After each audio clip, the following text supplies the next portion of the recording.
I guess in order to have the discussion of the school committee, you have to have a motion, right? To discuss. I will make a motion to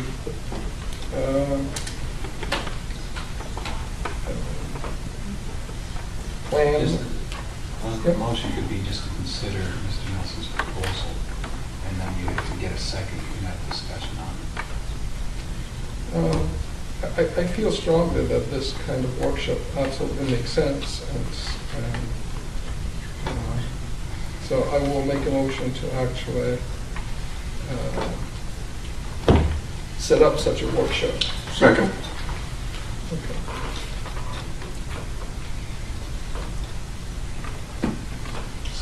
So discussion.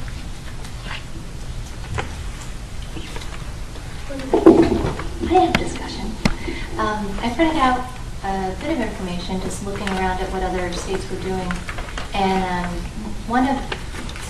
there's a report that just came out. It's done by the U.S. Chamber of Commerce, and it's by the Institute for a Competitive Workforce. The website on that is www.uschamber.com/ICW. I printed out what was relevant for our members this evening, but it's a gigantic document, so I didn't print out the entire thing for everyone, but you can go there and get that yourselves. The actual document is called Leaders and Laggards, a state-by-state report card on educational innovation. And we have the breakdown for Rhode Island attached in here, and actually there were two areas that I specifically printed out because they discussed the issue. I'll actually read it, but under finance, overall Rhode Island earns below average grade in this category. While the state gets an above average mark for simplicity in its state's funding mechanism, Rhode Island does not have a performance pay program for teachers. Districts in the state also do not have full authority over teacher pay. That's of a concern, obviously, at the federal level as they're evaluating Rhode Island in comparison with other states. There are other issues regarding staffing, hiring, and evaluation, which they go hand in hand with this type of plan, but that we received below average marks on those as well. There's a whole sheet regarding performance pay and their evaluation on it on the federal level. And accordingly, there has been, by the National Council of Teacher Quality, 10 states have a pay for performance programs that are open to all teachers and connect pay to evidence for student achievement. They are advocating this on the federal level. Our president is asking us to look at this seriously, and I think having a workshop would be a valuable way to at least evaluate how people feel within the town, parents, students, teachers, and see if we can come up with something that would work for this. There's obviously the dollar signs that are attached to this, and when looking at this, they are citing in this document that in 2006 there's a teacher incentive fund that was set up, and they brought forth at that point in 2006 $99 million, $97 million in 2008, and in 2009 they're adding $200 million.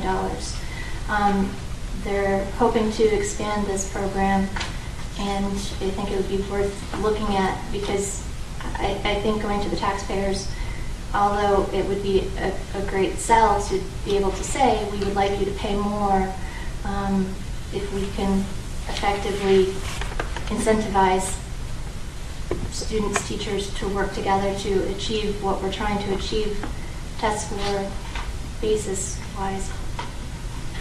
But I don't know how that will fly.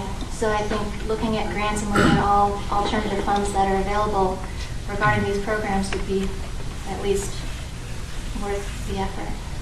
So. Thank you, Mr. Coulter. Sarah? I would be interested in having the discussion and hearing thoughts and suggestions about merit pay and sharing my own ideas. I do want to bring a little perspective to this issue. It is an enormous undertaking Denver has one of perhaps the best known teacher merit pay systems called ProComp. It took them 18 months for an ad hoc committee of union and district officials to put something on paper. It took them 4 years to test and tweak it, and it took one voter referendum to convince constituents to pay an additional $25 million a year in property taxes for it. So it is an enormous undertaking, but that doesn't mean we can't discuss it.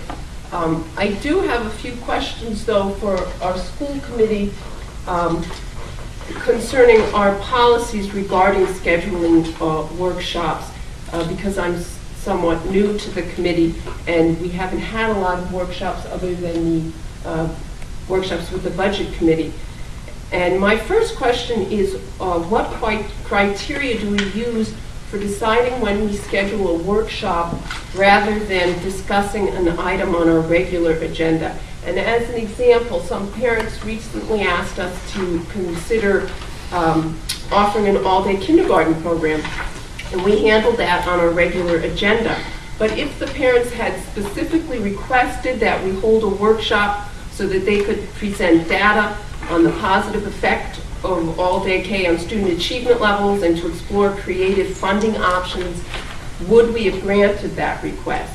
And I just want to make sure that the public knows that we will treat anyone coming before us with a request in the same manner, and that if there are criteria that we've set that have to be met, that we make it clear what they are. There's no policy in regards to workshops per se.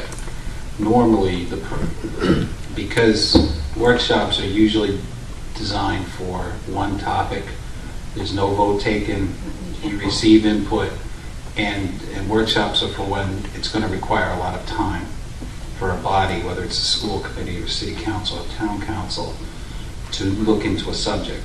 In regards to kindergarten, I felt, well, personally, there was no request, number one, but number two, I felt we could do it in a regular meeting. Due to the extensive nature of the request, the process has been followed to date. Mr. Nelson has to be on the agenda. You know, we're reviewing the request now per our policy. It's really up to the committee. Do they want to dedicate time to discuss the matter in greater detail? It's really nothing in writing that I know of. Correct me if I'm wrong, but basically, it's not a right of the public to speak during the meetings of school committee, whereas in the workshops, basically the public has a right to participate and share their ideas. So opening this to a form of a workshop gives pretty much everyone the same ground to express their opinions. In a workshop So format, that's why everyone we gets use to this venue. If someone feels that something is important, it's still a discretion of the school committee to decide if the issue has enough support of the school committee, a majority of the school committee, to actually open it for a wider discussion during the workshop. So we don't discriminate against anyone. If someone else has a particular idea and there's no votes on the school committee, then it's going to be a workshop. Okay, so there aren't specific criteria for holding a workshop versus agenda item. Every time it's just up to our discretion, but your feeling Correct. is that we would be open to It's any request for a workshop of a large Correct. By our policy, You never it's up discriminate to the against anyone. chairman to determine what goes on the agenda as far as agenda items. So if someone was submitting a request, I want to talk about the wind and the stars and the sky, it's up to the chairman to determine whether or not that's worthy of a review by the committee as a whole. That's in our policy. And really, our policy deals with asking to be on the agenda, what is the process to review that item, and so on. The workshop it's quiet. Our policy is quiet on the issue. There's no specific. Except that you can't vote at a workshop. No, you can't. Correct. It's-